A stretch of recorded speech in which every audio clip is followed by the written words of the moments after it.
নমস্কার বন্ধুরা, welcome back to my channel the food. আমি Shukla.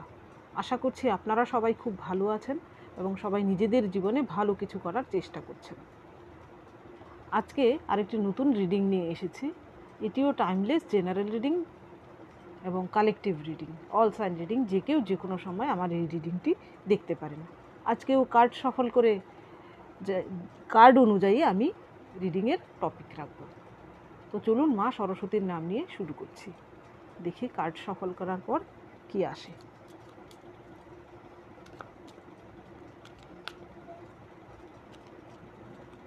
Thank you, thank you.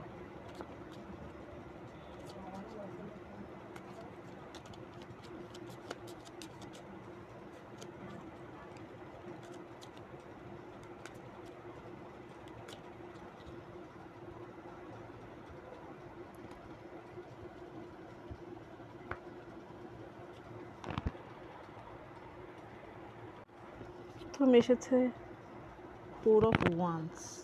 দেখি এরপর পরপর কী কার্ড আসে।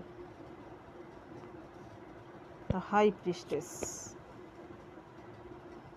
তারপর এসেছে দ্য মুন, 10 অফ শর্টস। আমি কার্ডগুলোকে এইভাবে সাজাচ্ছি। 10 অফ শর্টসকে আগে রাখলাম, দ্য মুন। এই কার্ডগুলো দেখে আমার যা টপিক আমার মাথায় আসছে, চ্যানেল করতে পারছি, সেটি হচ্ছে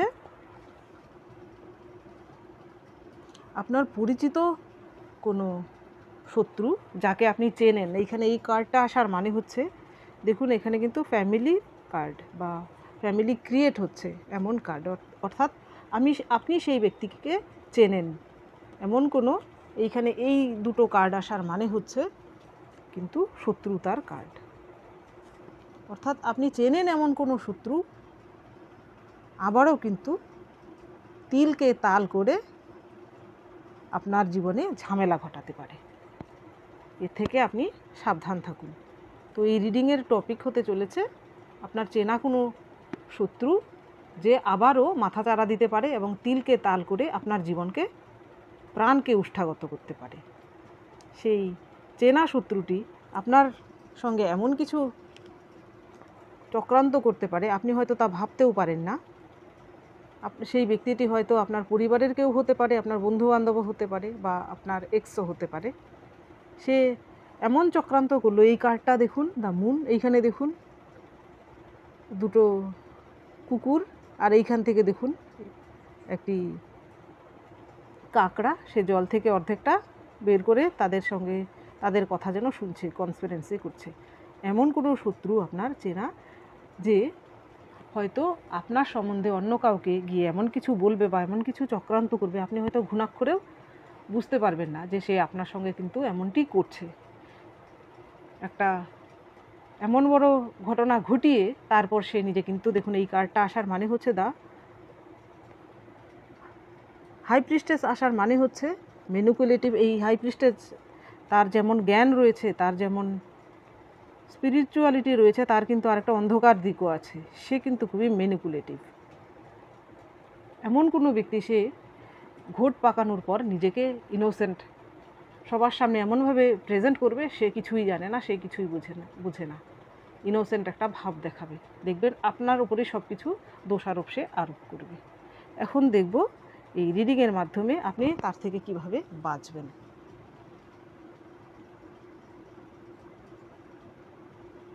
আপনার কি করণীয়, এমন পরিস্থিতিতে আপনি কি করবেন।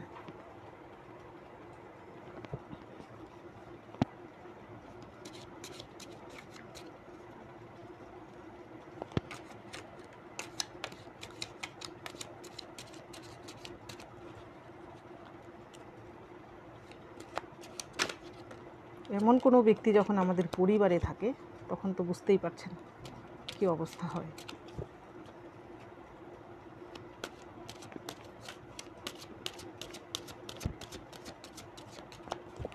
Thank you, thank you.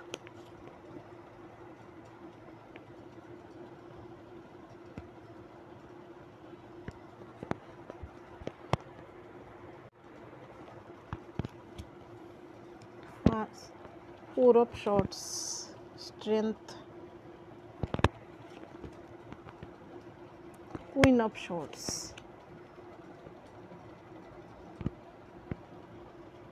Six of Wands, আর দুটো কার্ড নিচ্ছি। হ্যারোফ্যান্ট দেখা যাচ্ছে কি, তারপর হচ্ছে 7 of Wands, দুটো ওয়ান্সের কার্ড পাশাপাশি উপর নিচে, আশা করছি দেখা যাচ্ছে।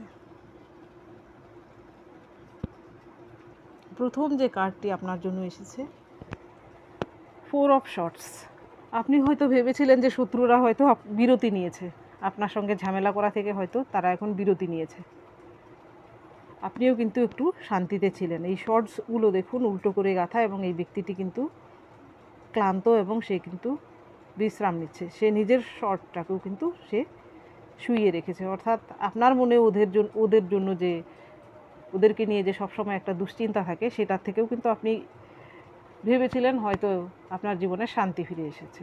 ঠিক সেই সময়ই হয়তো সে আবার আঘাত করতে শুরু করলো, আপনার পেছনে লাগা শুরু করলো। এখন আপনার উচিত হচ্ছে, এখানে পরের কার্ড এসেছে দেখুন স্ট্রেংথ, তাদের কিন্তু উদ্দেশ্যই হচ্ছে আপনার যে মনোবল তাকে ভেঙে দেওয়া। আপনি যে সব দিক থেকে অগ্রসর হচ্ছিলেন, স্পিরিচুয়ালি অগ্রসর হচ্ছিলেন, আপনার কেরিয়ারে অগ্রসর হচ্ছিলেন, আপনি একটি স্টেবিলিটি পেয়েছিলেন, আপনার সেই স্টেবিলিটিকে আবার নাড়িয়ে দেওয়াই কিন্তু তাদের উদ্দেশ্য। আপনার এখন উচিত ওদের সেই ব্যাকগ্রাউন্ডে যা কিছুই চলুক না কেন, আপনি যে উন্নত স্তরে পৌঁছেছিলেন, চেতনার উন্নত স্তরে, আপনি কিন্তু সেটি ভুলবেন না, আপনি সেখান থেকে নেমে আসবেন না। আমি বলছি না যে সব কিছু আপনি সয়ে যান, আপনাকেও দরকার পড়লে ফোর্স করতে হবে।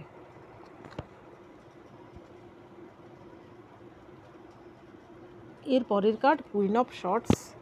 কুইন অফ শর্টস আসার মানেই কিন্তু এই যে আমি বলছিলাম, আপনাকেও প্রয়োজন হলে ফোর্স করতে হবে। এই দেখুন আপনার জন্য মেসেজ, যদি কুইন অফ শর্টস এসে থাকে, কুইন অফ শর্টস কিন্তু এমনি এমনি কুইন অফ শর্টস হয়নি, সেও কিন্তু অনেক কিছু সয়েছে, অনেক কিছু সওয়ার পরই কিন্তু সে এমন কঠোর একজন কুইনে পরিণত হয়েছে।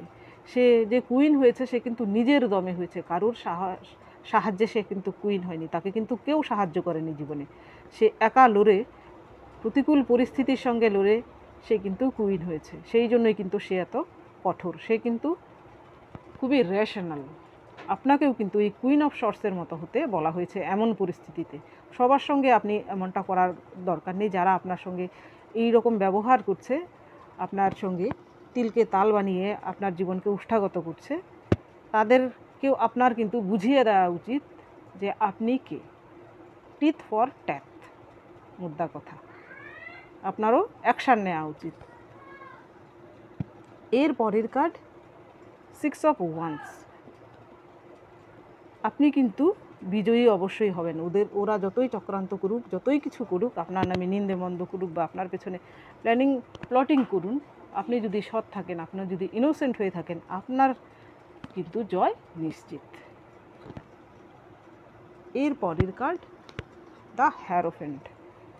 হ্যারোফেন্ট আসার মানে হচ্ছে, এইখানে দেখুন কতগুলো প্লাস চিহ্ন, সে কিন্তু একজন টিচার বা গুরু হতে পারে। আপনিও এমন কোনো প্রফেশনে আছেন যে টিচার হতে পারেন, আপনি মোটিভেশনাল স্পিকার হতে পারেন, বা আপনার থেকে কেউ শিক্ষা নেয়, আপনি এমন কোনো প্রফেশনে আছেন। আপনি কিন্তু একজন যুগারু ব্যক্তি। ওরা আপনার পেছনে যতই লাগুক, যতই আপনার পেছনে চক্রান্ত করুক, এরপর ভালো মানুষ সাজুক না কেন, আপনি কিন্তু ওদের সেই চক্রান্তকে ঠিক ধরে ফেলবেন, এবং আপনি ঠিক সঠিক সময়েই কিন্তু পদক্ষেপ নেবেন, এবং ওদের চক্রান্তকে আপনি ধূলিসাৎ করে দিতে পারবেন। এর পরের কার্ড 7 অফ ওয়ান্স। কিন্তু আপনার কর্মকে আপনি ভুলে যাবেন না। আপনার যে কর্ম, আপনার কেরিয়ার হতে পারে, স্পিরিচুয়ালিটি হতে পারে, বা আপনি যে কর্মটি আপনি করেন, আপনার কিন্তু সেই কর্মটির দিকেও কিন্তু মনোনিবেশ করতে হবে। আপনি আপনার কর্মটি নিজের মনে করে যান, অন্য কোনো দিকে তাকাবেন না। আপনার কর্মের দিকে, আপনি আপনার কেরিয়ারের দিকে ফোকাসড হন। আপনার যে লক্ষ্য, সেই লক্ষ্যে স্থির থেকে আপনি এগিয়ে যান।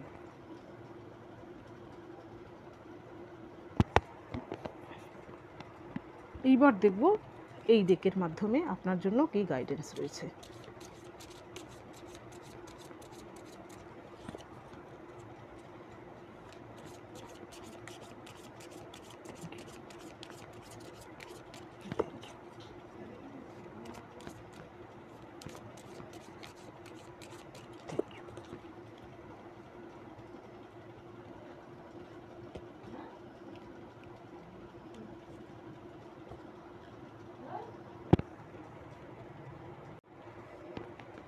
গাইডেন্সে কী কার্ড আসে?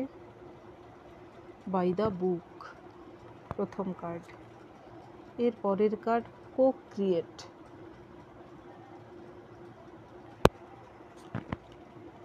এর পরের কার্ড রাউন্ড অ্যান্ড রাউন্ড। এর পরের কার্ড পিস। এই 4টে কার্ডই আমি নিলাম। এইখানে দেখুন প্রথম কার্ড এসেছে বাই দ্য বুক। এই কার্ডটা দেখে আমার মনে হচ্ছে, দেখুন হাতি কিন্তু খুবই শান্তভাবে নিজেদের জীবনে কিন্তু ওরা জীবনযাপন করে, কিন্তু ওদেরকে যদি কখন কেউ উত্ত্যক্ত করে তবেই কিন্তু তারা উন্মত্ত হয়ে যায়, নইলে কিন্তু ওদের জীবনে ওরা ওদের মতো থাকে। আপনিও ঠিক এমনটি হন। ঈশ্বর কিন্তু এই মুহূর্তে আপনাকে গাইডেন্স দিচ্ছে যে আপনি যদি এই মুহূর্তে আপনাকে কেউ উত্ত্যক্ত করে থাকে এমন কেউ, তাহলেও আপনি কিন্তু আপনার রুদ্র রূপটি দেখান, তবেই কিন্তু এই প্রতিপক্ষ শান্ত হবে। দেখবেন হাতিকে কিন্তু বাঘ বলুন, এর থেকেও যে শক্তিশালী হিংস্র প্রাণী আছে, কেউ কিন্তু ঘায়েল করতে পারে না। সবাই কিন্তু হাতির থেকে ভয় পায়। আপনাকেও যেন আপনার যত বড় শত্রুই হোক না কেন, সে যেন আপনাকে ভয় পায়। আপনারও এমন রুদ্রমুক্তি নেওয়া প্রয়োজন এই মুহূর্তে। এর পরের কার্ড এসেছে কো ক্রিয়েট। এইখানে কো ক্রিয়েট আসার মানে হচ্ছে আপনি হয়তো ফিউচারে ধরুন এমন কিছু কাজ করেছিলেন, হতে পারে আপনি কোনো পাখিকে খাইয়েছিলেন, দানা খাইয়েছিলেন, হতে পারে আপনি কোনো কুকুরকে খাবার দিয়েছিলেন, অভুক্ত কোনো ভিক্ষুককে খাইয়েছিলেন, বা এমন কিছু করেছিলেন, ধরুন কোনো অশীতিপর বৃদ্ধ বিদ্যাকে আপনি হাত ধরে রাস্তা পার করে দিয়েছিলেন, সেইগুলোও কিন্তু আপনার পুণ্যের খাতায় অনেক সময় জমা হয়। আপনি যদি এমনটি কিছু করে থাকেন এর আগে, তাহলে কিন্তু সেই পুণ্যও কিন্তু আপনার খাতায় জমা হচ্ছে। এরা কিন্তু আপনার শত্রুরা বা আপনার সঙ্গে যারা খারাপ করে, তারা কিন্তু যতই কিছু করুক না কেন আপনার কিন্তু কোনো ক্ষতি করতে পারবে না। এইগুলো কিন্তু ধরে নিন সাময়িক, জীবনে এইগুলো আসতেই থাকবে, আবার দেখবেন একসময় চলেও যাবে। এর পরের কার্ড রাউন্ড অ্যান্ড রাউন্ড। এই রাউন্ড অ্যান্ড রাউন্ড দেখে আমার কিন্তু সুদর্শন চক্রের কথা মনে হয়। আপনাকেও সেই সুদর্শন চক্রের মতো, সুদর্শন চক্র কিন্তু সত্যিকারের সুদর্শন চক্র না, সুদর্শন চক্র হচ্ছে একটি কনসেপ্ট। সুদর্শন চক্র কি হয়, একবার মারলে তা ফিরে আসে।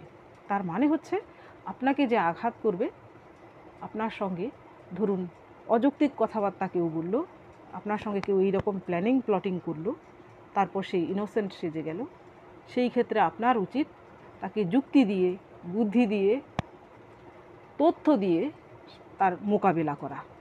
সে যেন কুপকাত হয়ে যায়, একদম সুদর্শন চক্র দিয়ে তার কুযুক্তিকে খণ্ডন করে দিন। এর পরের কার্ড পিস। আপনার জীবনে কিন্তু এই যে ওদের যে মাথা চড়া দেওয়া, আপনাকে ডিস্টার্ব করা, এইগুলো কিন্তু সাময়িক।